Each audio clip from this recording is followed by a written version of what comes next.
नमस्कार मित्रों, कथा निधि चैनल पर आपका बहुत बहुत स्वागत है। हमारी आज की कहानी है रजिया सज्जाद जहीर द्वारा लिखी हुई कहानी। शीर्षक है नमक। रजिया सज्जाद जहीर का आधुनिक उर्दू कथा साहित्य में महत्वपूर्ण स्थान है। उन्होंने कहानी और उपन्यास दोनों लिखे हैं। उनकी भाषा सहज, सरल और मुहावरेदार है और उनमें सामाजिक सद्भाव, धार्मिक सहिष्णुता और आधुनिक संदर्भों में बदलते हुए पारिवारिक मूल्यों को उभारने का सफल प्रयास दिखाई पड़ता है। सामाजिक यथार्थ और मानवीय गुणों का सहज सामंजस्य उनकी कहानियों की विशेषता है। प्रस्तुत कहानी नमक भारत पाकिस्तान विभाजन के बाद सरहद के दोनों तरफ के विस्थापित पुनर्वासित जनों के दिलों को टटोलती एक मार्मिक कहानी है। दिलों को टटोलने की इस कोशिश में अपने पर आए देश परदेश की कई प्रचलित धारणाओं पर सवाल भी खड़े किए गए हैं। विस्थापित होकर आई सिख बीबी आज भी लाहौर को ही अपना वतन मानती है और सौगात के तौर पर वहां का नमक लाए जाने की फरमाइश करती है। लेकिन नमक लाना ले जाना गैर कानूनी है। फिर भी कस्टम अधिकारी नमक ले जाने की इजाजत देता है और दिल्ली को अपना वतन बताता है। उसका यह कथन बहुत सारगर्भित है। उनको यह नमक देते वक्त मेरी तरफ से कहिएगा कि लाहौर अभी तक उनका वतन है और दिल्ली मेरा, और बाकी सब रफ्ता रफ्ता ठीक हो ही जाएगा। उन सिख बीवी को देखकर सफिया हैरान रह गई थी। किस कदर वह उसकी माँ से मिलती थी। वही भारी भरकम जिस्म, छोटी छोटी चमकदार आंखें जिनमें नेकी, मोहब्बत और रहमदिली की रोशनी जगमगाया करती थी। चेहरा जैसे कोई खुली हुई किताब, वैसा ही सफेद बारीक मलमल का दुपट्टा जैसा उसकी अम्मा मुहर्रम में ओढ़ा करती थी। जब सफिया ने कई बार उनकी तरफ मोहब्बत से देखा तो उन्होंने भी उसके बारे में घर की बहू से पूछा। उन्हें बताया गया कि वे मुसलमान हैं, कल ही सुबह लाहौर जा रही हैं अपने भाइयों से मिलने, जिन्हें इन्होंने कई साल से नहीं देखा। लाहौर का नाम सुनकर वे उठकर सफिया के पास आ बैठी और उसे बताने लगी कि लाहौर उनका कितना प्यारा शहर है, वहाँ के लोग कैसे खूबसूरत होते हैं, उम्दा खाने और नफीस कपड़ों के शौकीन, सैर सपाटे के रसिया, जिंदा दिली की तस्वीर। कीर्तन होता रहा। वे आहिस्ता आहिस्ता बातें करती रहीं। सफिया ने दो एक बार बीच में पूछा भी, माता जी आपको तो यहाँ आए हुए बहुत साल हो गए होंगे। हाँ बेटी, जब हिंदुस्तान बना था तभी आए थे। वैसे तो अब यहाँ भी हमारी कोठी बन गई है, बिजनेस भी है, सब ठीक ही है, पर लाहौर बहुत याद आता है। हमारा वतन तो जी लाहौर ही है। फिर पलकों से कुछ सितारे टूटकर उनके दूधिया आंचल में समा गए। बात आगे चल पड़ती मगर घूम फिर कर फिर उसी जगह पर आ जाती, साड्डा लाहौर। कीर्तन कोई 11 बजे खत्म हुआ। जब वे प्रसाद हाथ में लिए उठने लगी और सफिया के सलाम में दुआएं देती हुई रुखसत होने लगी, तब सफिया ने धीमे से पूछा, आप लाहौर से कोई सौगात मंगाना चाहें तो मुझे हुक्म कीजिए। वे दरवाजे से लगी खड़ी थी, हिचकिचाकर बहुत ही आहिस्ता से बोली, अगर ला सको तो थोड़ा सा लाहौरी नमक ले आना। 15 दिन यूं गुजरे कि पता ही नहीं चला। जिमखाना की शामें, दोस्तों की मोहब्बत, भाइयों की खातिरदारियां, उनका बस न चलता था कि बिछुड़ी हुई परदेसी बहन के लिए क्या कुछ न कर दे। दोस्तों अजीजों की यह हालत कि कोई कुछ ले आ रहा है, कोई कुछ, कहाँ रखे, कैसे पैक करे, क्यों कर ले जाए, एक समस्या थी। और सबसे बड़ी समस्या थी बादामी कागज की एक पुड़िया जिसमें कोई शेर भर लाहौरी नमक था। सफिया का भाई एक बहुत बड़ा पुलिस अफसर था। उसने सोचा कि वह ठीक राय दे सकेगा। चुपके से पूछने लगी, क्यों भैया, नमक ले जा सकते हैं? वह हैरान परेशान होकर बोला, नमक? नमक तो नहीं ले जा सकते, गैर कानूनी है। और और नमक का आप क्या करेंगी? आप लोगों के हिस्से में तो हमसे बहुत ज्यादा नमक आया है। वह झुंझला गई। मैं हिस्से बखरे की बात नहीं कर रही हूँ, आया होगा, मुझे तो लाहौर का नमक चाहिए, मेरी माँ ने यही मंगवाया है। भाई की समझ में कुछ नहीं आया। माँ का क्यों जिक्र था? वे तो बंटवारे से पहले ही मर चुकी थी। जरा नरमी से समझाने के अंदाज में बोला, देखिए बाजी, आपको कस्टम से गुजरना होगा, और अगर एक भी चीज ऐसी वैसी निकल आई तो आपके सामान की चिंदी चिंदी कर देंगे कस्टम वाले। कानून जो वह बिगड़ गई। बोली, निकल आने का क्या मतलब? मैं क्या चोरी से ले जाऊंगी? छिपा के ले जाऊंगी? मैं तो दिखा के जता के ले जाऊंगी। भाई ये तो आप बहुत ही गलत बात करेंगी। कानून? अरे, फिर वही कानून कानून कहे जाते हो। क्या सब कानून हुकूमत के ही होते हैं? कुछ मोहब्बत, मुरव्वत, आदमियत, इंसानियत के कानून नहीं होते? आखिर कस्टम वाले भी तो इंसान होते हैं ना, कोई मशीन तो नहीं। हाँ, वे मशीन तो नहीं होते, पर मैं आपको यकीन दिलाता हूँ, वे शायर भी नहीं होते। उनको तो अपनी ड्यूटी करनी पड़ती है ना। अरे बाबा, तो मैं कब कह रही हूँ कि वह ड्यूटी ना करे? एक तोहफा है, वह भी चंद पैसों का। शौक से देख ले, कोई सोना चांदी नहीं, कोई स्मगल की हुई चीज नहीं, ब्लैक मार्केट का माल नहीं। अब आपसे कौन बहस करे? आप अदीब ठहरी, और सभी अदीबों का दिमाग थोड़ा सा तो ज़रूरी घुमा हुआ होता है। वैसे मैं आपको बता देता हूँ कि आप ले नहीं जा पाएंगी, और बदनामी मुफ्त में हम सबकी भी होगी। आखिर आप कस्टम वालों को कितना जानती हैं? उसने गुस्से से जवाब दिया, कस्टम वालों को जाने या न जाने, पर हम इंसानों को थोड़ा बहुत ज़रूर जानते हैं। और रही दिमाग की बात, सो अगर सभी लोगों का दिमाग हम अदीबों की तरह घुमा हुआ होता ना, तो यह दुनिया कुछ बेहतरी की जगह हो जाती रहने के लिए भैया। मारे गुस्से की उसकी आंखों से आंसू बहने लगे थे। उसका भाई सिर हिलाकर चुप हो गया। अगले रोज 2 बजे को उसे रवाना होना था। सुबह के लिए बहुत व्यस्त कार्यक्रम बन चुका था, इसलिए उसे सारी पैकिंग रात को ही करनी थी। कमरे का दरवाज़ा अंदर से बंद करके वह सामान बांधने लगी। इधर उधर फैली हुई चीज़ें धीरे धीरे सिमट कर सूटकेस और बिस्तर बंद में चली गई। सिर्फ 2 चीज़ें रह गई। एक तो वह छोटी सी टोकरी जिसमें खीनू थे, एक दोस्त का तोहफा, संतरे और माल्टे को मिलाकर पैदा किया गया फल, माल्टे की तरह रंगीन और मीठा, और संतरे की तरह नाजुक। और दूसरी थी वह नमक की पुड़िया। अब तक सफिया का गुस्सा उतर चुका था। भावना के स्थान पर बुद्धि धीरे धीरे उस पर हावी होने लगी थी।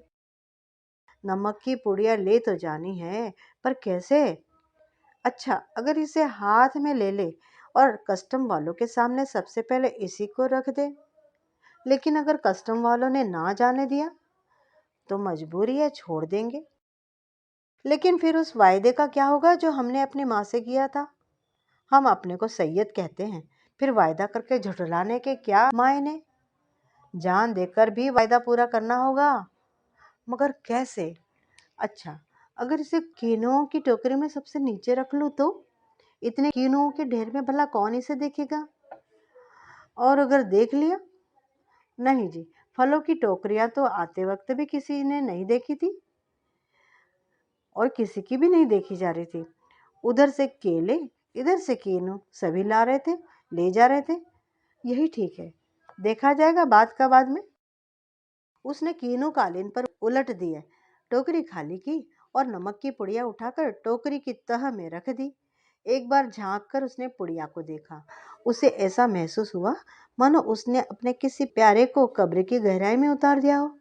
कुछ देर उकड़ू बैठी वह पुड़िया को ताकती रही और उन कहानियों को याद करती रही जिन्हें वह अपने बचपन में अम्मा से सुना करती थी, जिनमें शहजादा अपनी रान चीर कर हीरा छिपा लेता था और देवों, खौफनाक भूतों तथा राक्षसों के सामने से होता हुआ सरहदों से गुजर जाता था।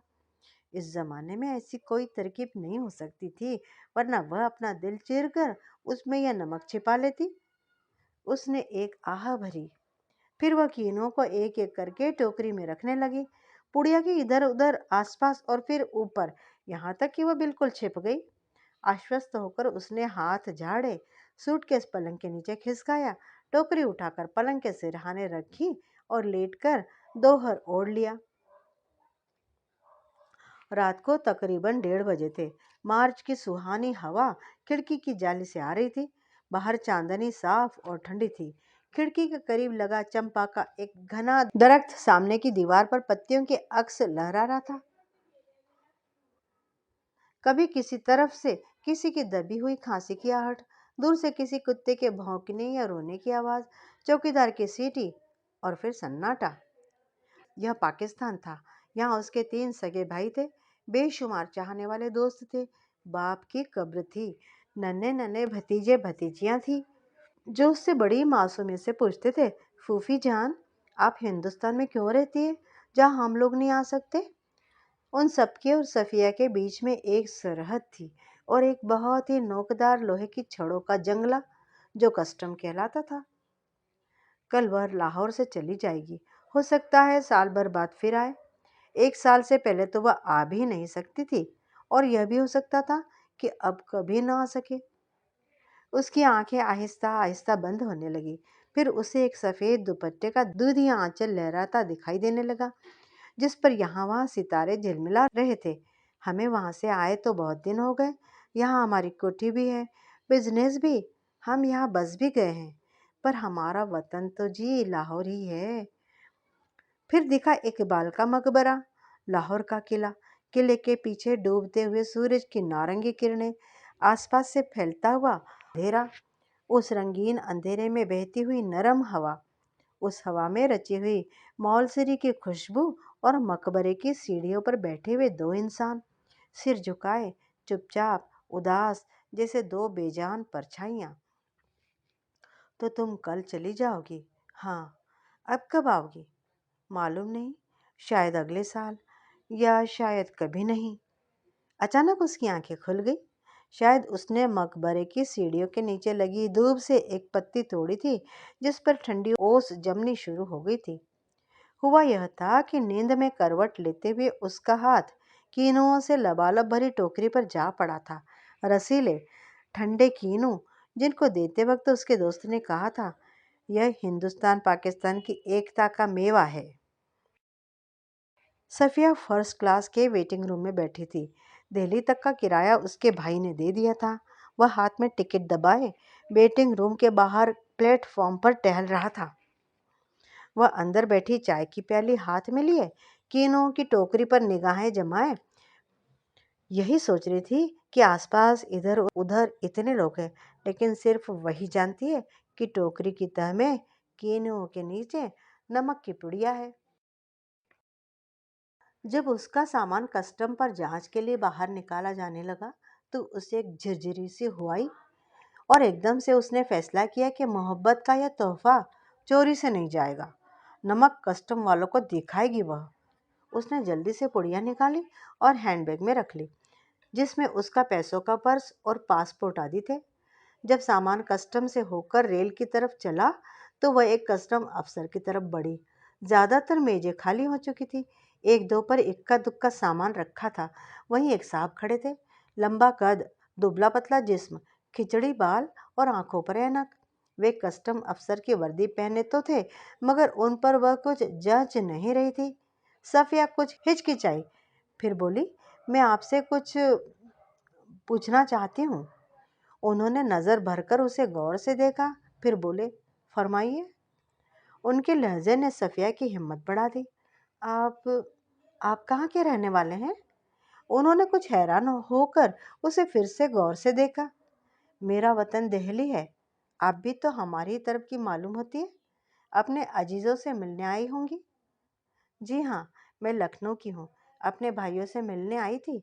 वे लोग इधर आ गए हैं। आपको आपको भी तो शायद आप भी तो शायद इधर आ गए। जी, जब पाकिस्तान बना था तभी आए थे, मगर हमारा वतन तो दिल्ली ही है। सफिया ने हैंडबैग मेज पर रख दिया और नमक की पुड़िया निकाल कर उनके सामने रख दी। फिर आहिस्ता आहिस्ता रुक रुक कर उनको सब कुछ बता दिया। उन्होंने पुड़िया को धीरे से अपनी तरफ सरकाना शुरू किया। जब सफिया की बात खत्म हो गई, तो उन्होंने पुड़िया को दोनों हाथों में उठाया, अच्छी तरह लपेटा और खुद सफिया के बैग में रख दिया। बैग सफिया को देते हुए बोले, मोहब्बत तो कस्टम से इस तरह गुजर जाती है कि कानून हैरान रह जाता है। वह चलने लगी तो वे भी खड़े हो गए और कहने लगे, जामा मस्जिद की सीढ़ियों को मेरा सलाम कहिएगा, और उन खातून को यह नमक देते वक्त मेरी तरफ से कहिएगा कि लाहौर अभी तक उनका वतन है और दिल्ली मेरा, तो बाकी सब रफ्ता रफ्ता ठीक हो ही जाएगा। सफिया कस्टम के जंगले से निकलकर दूसरे प्लेटफॉर्म पर आ गई और वे वहीं के वहीं खड़े थे। प्लेटफॉर्म पर बहुत से उसके दोस्त, भाई, रिश्तेदार थे। हसरत भरी नजरों, बहते हुए आंसुओं, ठंडी सांसों और भींचे हुए होठों को बीच में से काटती हुई रेल सरहद की तरफ बढ़ी। अटारी में पाकिस्तानी पुलिस उतरी, हिंदुस्तानी पुलिस सवार हुई। कुछ समझ में नहीं आता था कि कहाँ से लाहौर खत्म हुआ और किस जगह से अमृतसर शुरू हो गया। एक जमीन थी, एक जबान थी, एक सी सूरतें और लिबास, एक सा लबोह लहजा और अंदाज थे।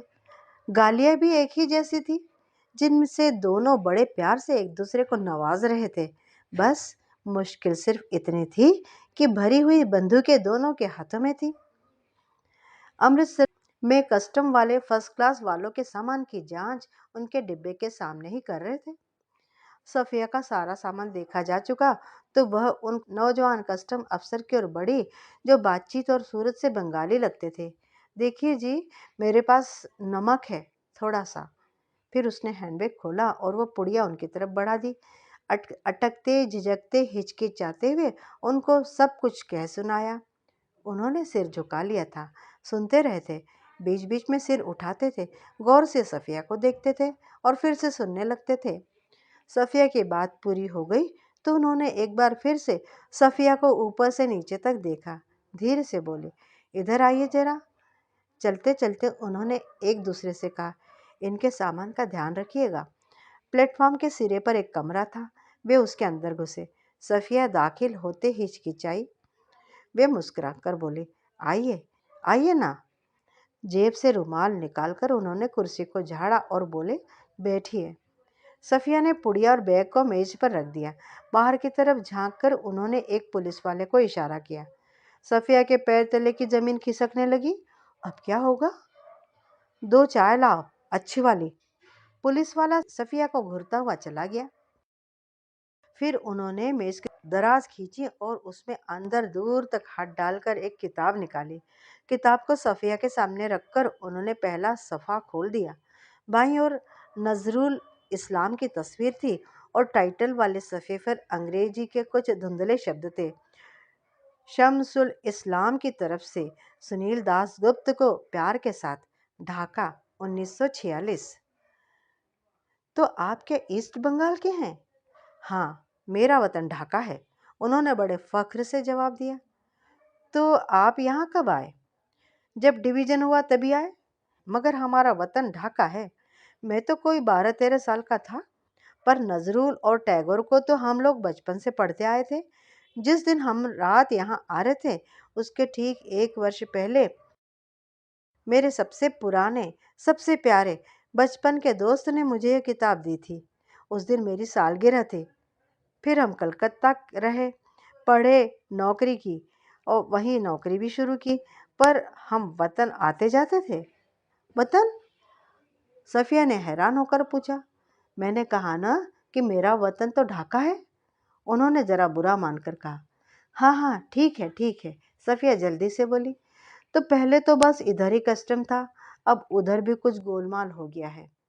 उन्होंने चाय की प्याली सफिया की तरफ बढ़ाते हुए कहा और खुद एक बड़ा सा घूंट भरकर बोले, वैसे तो डाब कलकत्ता में भी होता है, जैसे नमक यहाँ भी होता है, पर हमारे यहाँ के डाब की क्या बात है।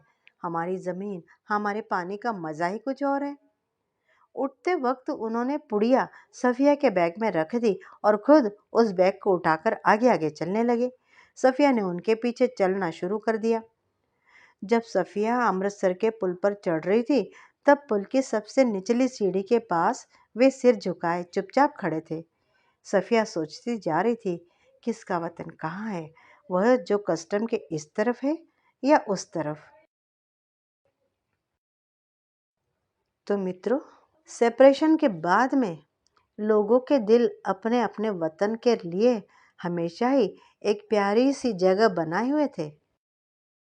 अभी आपने सुनी कहानी नमक। जिसे लिखा है रज़िया सज्जाद ज़हीर ने। उम्मीद करती हूँ कि आपको कहानी बड़ी अच्छी लगी होगी। कमेंट करके बताइएगा ज़रूर, और चैनल पे नए हैं तो चैनल को सब्सक्राइब भी ज़रूर कर लीजिएगा। मिलती हूँ जल्दी ही बढ़िया सी कहानी के साथ। तब तक विदा। आपका दिन शुभ हो।